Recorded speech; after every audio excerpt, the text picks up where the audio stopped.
Greetings, my dear viewer. You're on the channel The Price of Cheating. The channel is for those who appreciate traditional family values and condemn adultery. So be sure to subscribe to the channel. Let's get started. Once we had set up our dining room, we rarely used it, as we preferred the cozy atmosphere of the kitchen. This had been the case for quite some time. I placed our work desk there, and its richly decorated design provided ample space for everything I needed to organize. I must admit, I was a bit obsessed with cleanliness, and I loved the soft, diffused light that filled the room. Then she walked in, her new high heels clicking on the floor, announcing her presence. She called out to me, but I was focused on my work and didn't respond until I had finished. Finally, I enthusiastically shouted back, "I'm here! Could you come in for a minute?" Rolling her eyes, she stepped into the doorway. "What is it?" she asked, clearly in a hurry. I pulled her close and embraced her. At 47, tall and graceful, she had an attractive figure. Her chest was beautiful, not too large but very responsive.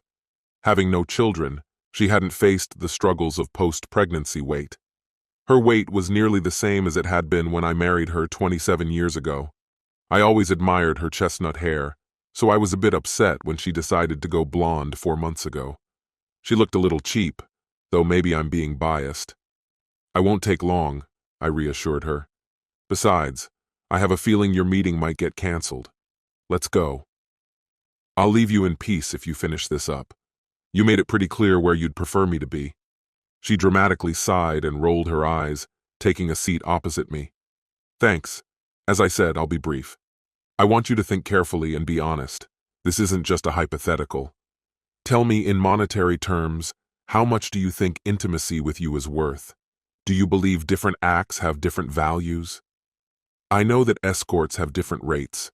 I'm not sure exactly how much women charge for their affections, but I imagine it's quite a bit. I'm seeking your help to establish a baseline. Consider it research. In your opinion, is your value closer to that of a courtesan, or more like a street worker? Perhaps I should find a middle ground.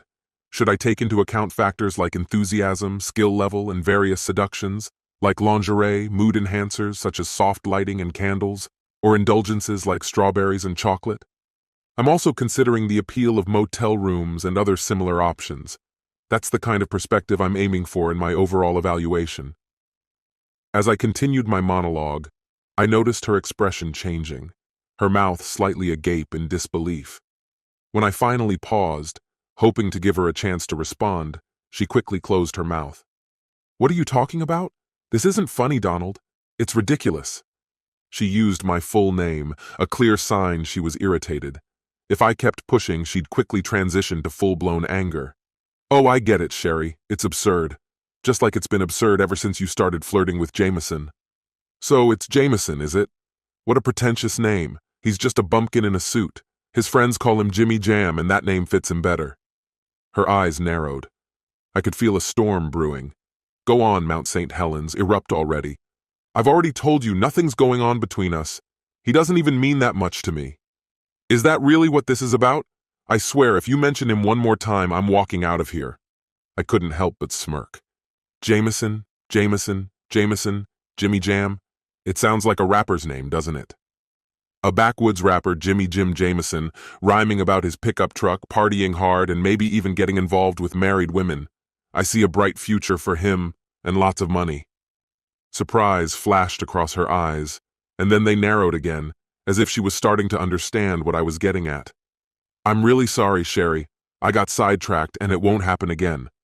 Let's switch the subject back to something more practical. Honestly, I had my doubts about coming here at first, even though my career was going well. With each passing day, I appreciate this place more and more. Yesterday was pleasant, and I even played golf in the last week of February. I'm puzzled by the unpredictable weather, but I'm planning to stay here no matter what. And you know what I like most about this place? It's still possible to file an alienation of affection case here, which means you can sue someone for taking away your spouse. After all, this is one of the few states where it's still an option. Although it takes a unique set of circumstances to win and receive compensation, it's an intriguing possibility. That's why I dove into this research. I want to prepare a comprehensive report outlining the types of behavior in question, their frequency, and the methods I used to gather the data. I have a few video recordings and several witnesses, which should form a solid foundation for my conclusions. However, it would be very helpful if you could clarify how much you think a night with you is worth, almost like a consultation with an expert. My lawyer found my initial idea amusing, but ultimately acknowledged its potential significance, citing precedents. This could potentially change how people view this type of lawsuit. Raising the financial stakes might lead to more settlements, benefiting the lawyers and making it easier for judges to determine appropriate financial payouts. I need your cooperation on this matter. Otherwise, my lawyer will make sure your involvement is outlined in detail, step by step. These are the kinds of statements I want to hear, and you should consider the small advantages you might gain. Once the separation and divorce papers are signed, the clock on any expenses will stop. We won't even bother you with serving official notice. It's simple enough. Just visit his office. Think in advance about how much you and Jameson can save on gas and hotel expenses if you start living together. By the way, he does have a spare bedroom if he can convince his wife to agree. Incidentally, I've shared my findings with her, and she plans to use them in her case against you, so you might want to meet somewhere else. You could even split the attorney's fees with her. His eyes fell on Sherry, unconscious on the dining room floor. It wasn't so much a fall as it was like a balloon deflating as she sank down. So much for being an expert consultant, but that didn't matter anymore. The documents I prepared speak for themselves. I printed out my research, neatly folded it into a folder, and placed it on her chest. She'll find it as soon as she comes to. In the meantime, my lawyer, Mrs. Jimmy Jem, and I are off to dinner at the best BBQ spot in town. I hope Sherry understands that once the door closes behind her today, there's no turning back. I need to change the locks. Honestly, it's gotten to the point where I can't even enjoy a meal. Sherry's called 10 times, and I've had to mute her. At that moment, Mrs. Jimmy Jem was telling one of her funny stories about her wandering husband. She mentioned that she's considering writing a book called Life with a Dog. It turns out Sherry isn't the only one in his life. She offered to give me the addresses of the other wives so I could share my plan with their husbands once mine is ready. After all, we wouldn't want everyone flipping the script at the same time, right? I refocused on her story. Things were far from simple. Sherry wasn't ready to end the marriage. She was genuinely remorseful, insisting it would never happen again, and that she had learned from her mistakes. For 5 months, she fought to save the relationship, but eventually, she gave in, signed the divorce papers, and went back home. By the time the process started, Jameson had attracted media attention, and the judge, an eccentric old-timer with 2 ex-wives, allowed me to testify as a witness. The courtroom burst into laughter when he tried to blend into the background. Surprisingly, he turned out to be quite wealthy, owning half a car dealership, and I ended up receiving a larger settlement than expected. Mrs. Jameson got the house and a quarter of the dealership. When it was all over, she shared my findings with the other 3 husbands, and it turned out he was lucky to keep his job as a car salesman rather than owning a stake in the dealership. For almost 3 years, I avoided women until I met a fiery redhead from the countryside, a widow with 2 young sons. I started coaching her kids in soccer when a friend convinced me to give it a try.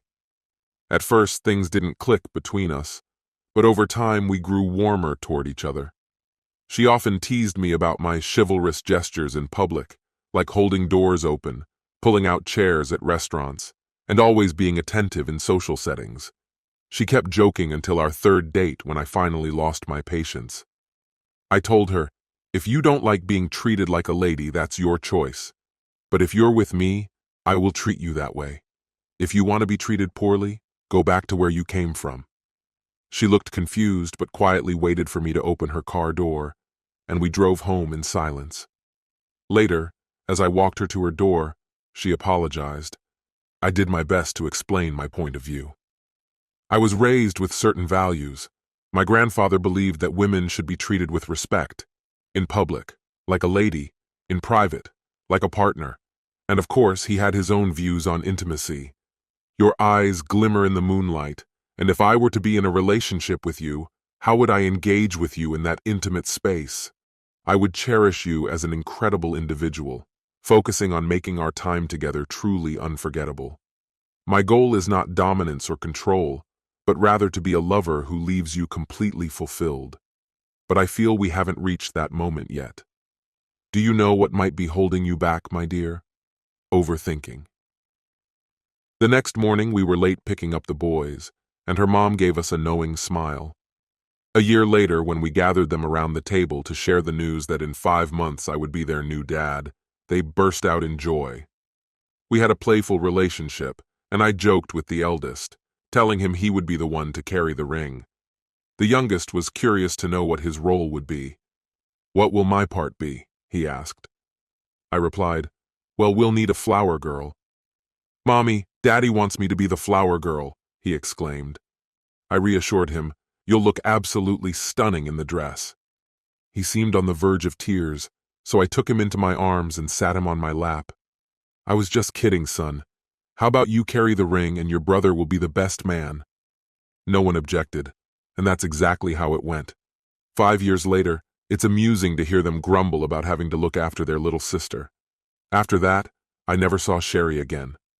According to my older brother, she lived alone and worked 2 jobs to support herself. After the divorce, it was as if she disappeared. And you know what? I don't regret for a second that Sherry cheated on me and our marriage ended. I'm even grateful to her because now I'm truly happy with the woman who gave me a daughter. The only thing I regret is wasting 27 years on someone who didn't deserve me.